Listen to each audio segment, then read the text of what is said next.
Every story has a beginning, and sometimes that beginning feels far, far away. The story of the Negro Leagues is historical, a past we can all look back on. But it's also a living, breathing legacy that every black baseball player in America carries with them every day. The athletes who barnstormed across the country, riding in the back of the bus, looking up at the segregated stands, they played the game as good as anyone. I even played with some of them, from Hank Aaron to Ernie Banks to Say Hey Willie Mays. Many of baseball stars were born on teams just like the Grays, the Monarchs, and the Birmingham Black Barons. So this story, which happened not so long ago, is part of our game and everything it is today. And it began on the grounds of Rickwood Field in Birmingham, Alabama.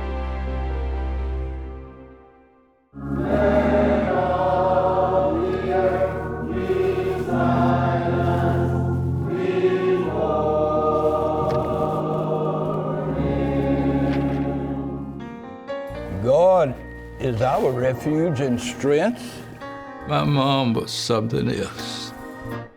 She instilled something in me that I'll never forget. The way up is down. And if you stay humble, you'll get more recognition than you will if you exalt yourself. That's been my lot. Reverend Greason's 99 years old. He was a star pitcher in the Negro Leagues for the Birmingham Black Barons. Reverend Greason and Mays are by far the two best Negro League ball players that are still left with us. We were just like brothers. Even now, we stay in touch with each other.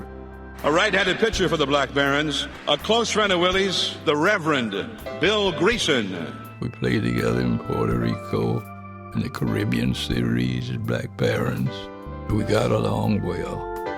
Reverend Greason is a national treasure.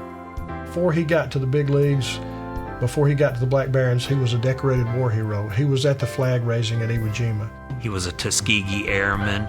Comes back home, he plays for the ball team here and dedicates his life to the Lord by being a minister for all these years.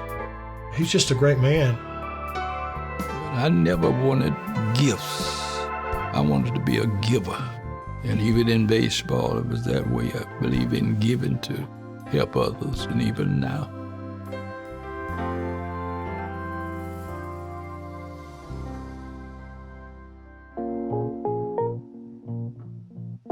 I explain to people honestly that Birmingham is a city with a rich history and legacy. When people think of Birmingham, they think of the bombing of the 16th Street Baptist Church. They think of Kelly Ingram Park and the police dogs and the fire hoses. I think of Birmingham perhaps in a somewhat different way, even in those days. Our communities were loving and kind. People were doing their best under difficult circumstances to achieve the American dream. The Magic City. In the 1950s and 60s, all eyes were on Birmingham, Alabama. But just a few decades earlier, it was becoming a boom town of industry, attracting Black Americans because of its economic opportunities. Birmingham is founded in 1871, and it's because it's one of the only places in the whole world where all three ingredients to make steel are locally available. And that's why everybody came to Birmingham. It's the reason why it's called the Magic City. Coal mining companies, the steel mills, the railroads, they would have baseball teams as a means for entertaining their workers on the weekends, a means of building company morale. Sports is king in Alabama. Everybody looked to sports for a sense of community and a sense of belonging. It was really important as some of the glue that held that community together. Working at these mills and these mines, not only did they build housing for their employees, but they also built baseball fields and parks for their employees. They also built what was known as industrial league teams. And this is where a lot of the African Americans were able to get their start in baseball. It wasn't professional, but it was baseball. I played baseball starting at the age of like 12 or 13. We had a lot of steel mill teams around that time. They had a non-professional team there that came out of the pencil factory, Scripto. I pitched in one game, they saw me, and next thing I know, they wanted to sign me. And so this is also what led into building what became known as the Negro Leagues. The Negro League allowed for black players to have their say, to have their opportunity. It showed that black players could play at the level or above the level that others were playing. There was nothing recreational about a Negro Leagues game. Black churches would move their service time up an hour so fans could go to the game. And they were all dressed to the nines, as they would say, looking good going to a ball game. It played such a prominent role within the African American community during an era of segregation. Despite the hardships that were being endured, Negro Leagues baseball became this tremendous source of pride. It was inherently ours, that it was shared with everyone.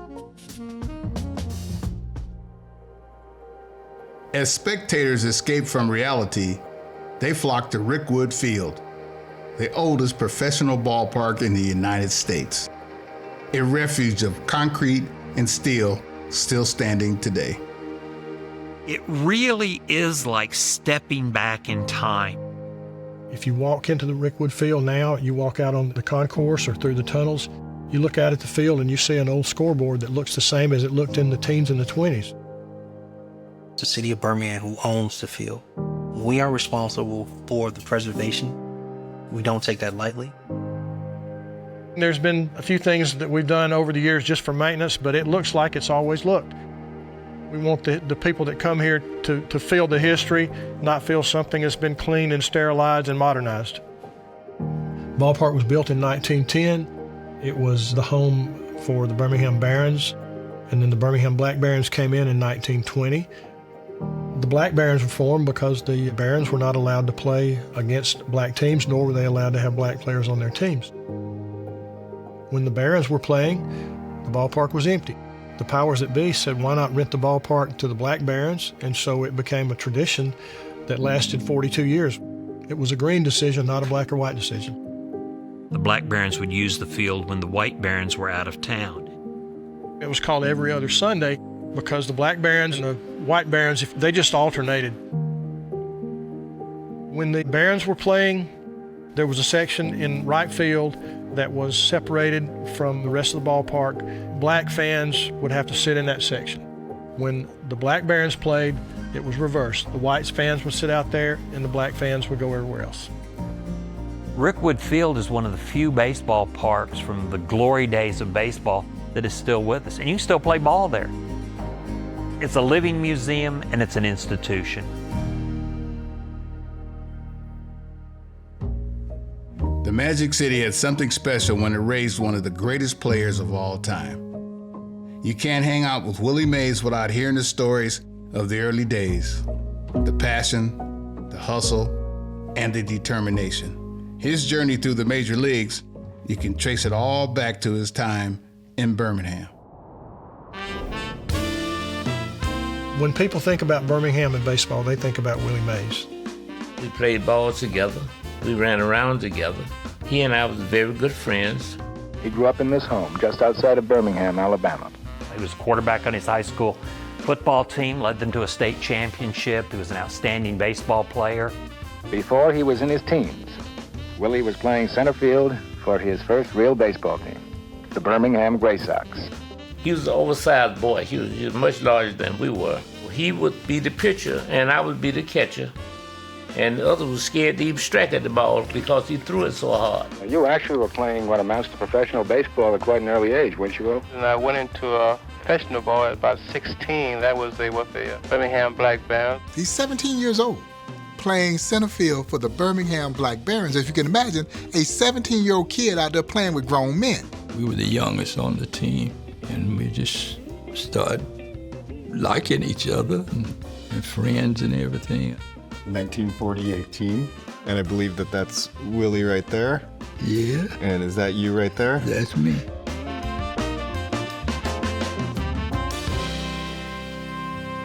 The picture was actually, again, taken in Memphis, and they were not allowed to use the locker room, so this is in a storage room or something like that. Very unfortunate that things like that happen, but it is history. We dressed downtown at the hotel somewhere. These athletes could ride into a town, fill up the ballpark, but yet not be able to get a meal from the same fans who had just cheered them. You have no idea what we went through to play professional ball, but we had to eat.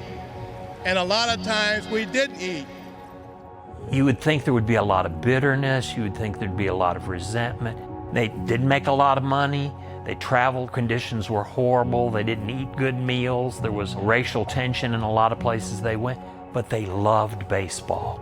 If I've got to sleep on the bus, and if I've got to eat my peanut butter and crackers, I'm going to keep playing ball. I had a fast ball.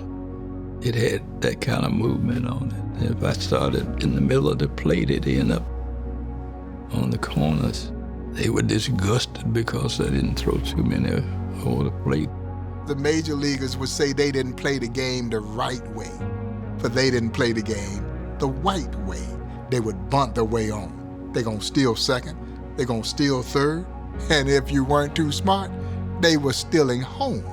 You couldn't go to the concession stand because you might miss something that you ain't never seen before. On Friday night, I get 2 home runs. The next night, I get a home run, a double. That was programming for me. So when I came to the majors, it was just like a walk in the park again. Cohesiveness, whatever that big word means. We cared for each other. We helped one another. Every night, a different guy would babysit me. If I had to go out to eat, I couldn't go out. I couldn't have girls. I couldn't have anything. And later on, I was told that this is the way you're going to go to majors. We may not have a chance to go. You're going to go. We thank God that we had an opportunity to represent Birmingham.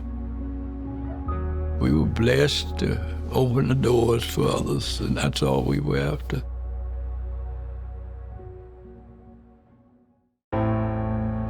We have never seen an all-around 5-tool player quite like Willie before, and we haven't seen one since. He can do anything and everything on a ball field, and do it better than anyone that has ever played it. And the New York Giants star slams a home run. Mays is known as one of the great base runners of all time. In 1956, Mays stole third base 13 times in 13 attempts. On the first pitch, Willie steals second. Swung on, hit deep to left. That one is way back. Selected by number 600 for Willie Mays. Twice, Willie Mays has been named the National League's most valuable player. He has won 11 Golden Glove awards and holds Major League batting record. Mays hits it into left field. There goes number 3,000. Willie Mays gets his 3,000th base hit. The thing that I remember most about him was the catch that he made against Vic Waith. There's a long drive, way back in center field, way back, it is long. When he made that spectacular catch, incomparable. Willie Mays just brought this ball to his feet with a catch, which must have been an optical illusion to a lot of people. I don't know one ball player that could do what Willie did. Willie Mays is still incredibly respected, not just in Birmingham, but all over the country. While excelling on one of America's biggest stages, helped carry forward the banner of civil rights. In a community like Birmingham, where black people were relegated to second-class citizens, providing hope of letting them realize their dreams can come true. It's because of giants like Willie that someone like me could even think about running for president.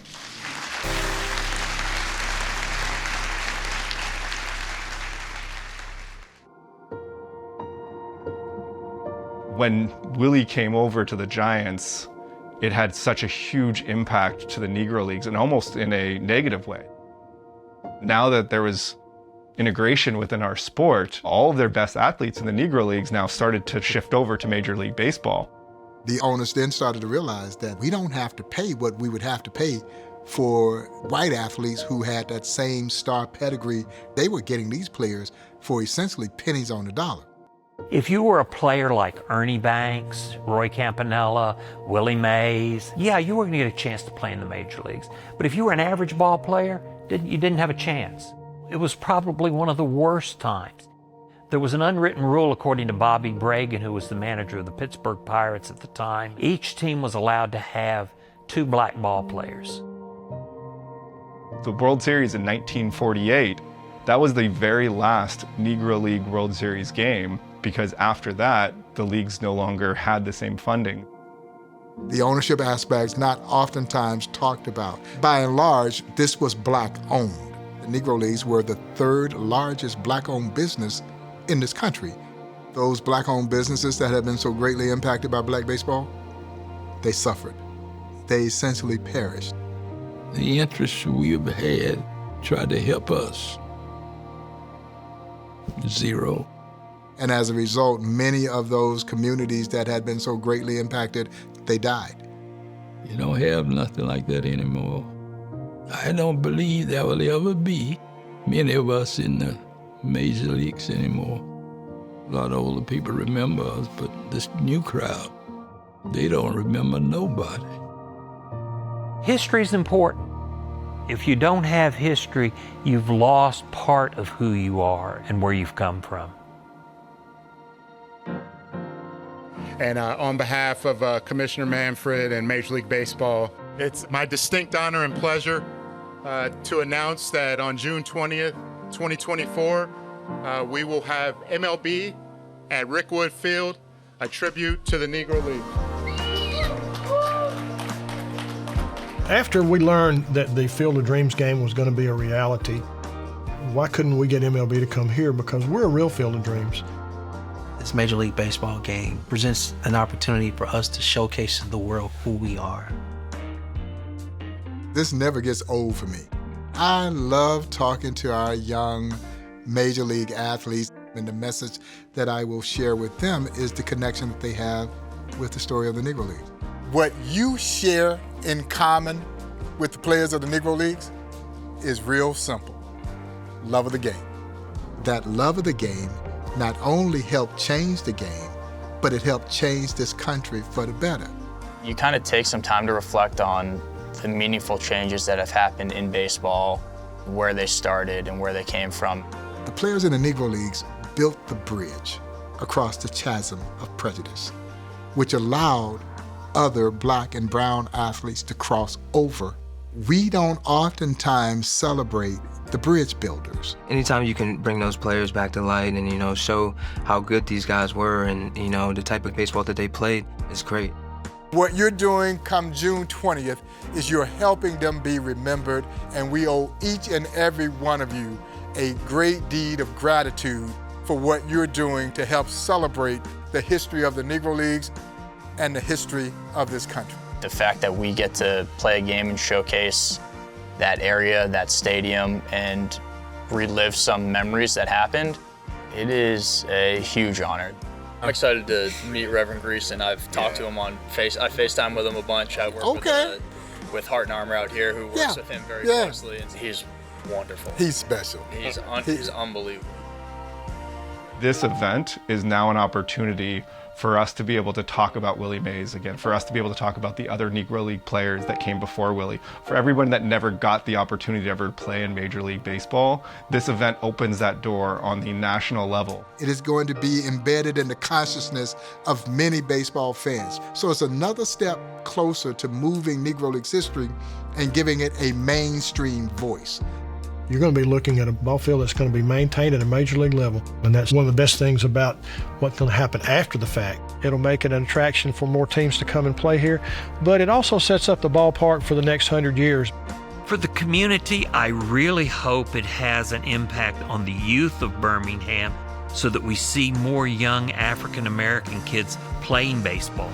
I think this game presents a reminder of what was, but not just the bad, the good in what was and what came from the Negroes of the League, what came from the Black Barons, but also to remind little black boys and little black girls that in today's time, people did it before you. This is how they did it. This is where they did it. And you have the opportunity to be who you want to be. And Major League Baseball is for you if you want it. You just got to go get it.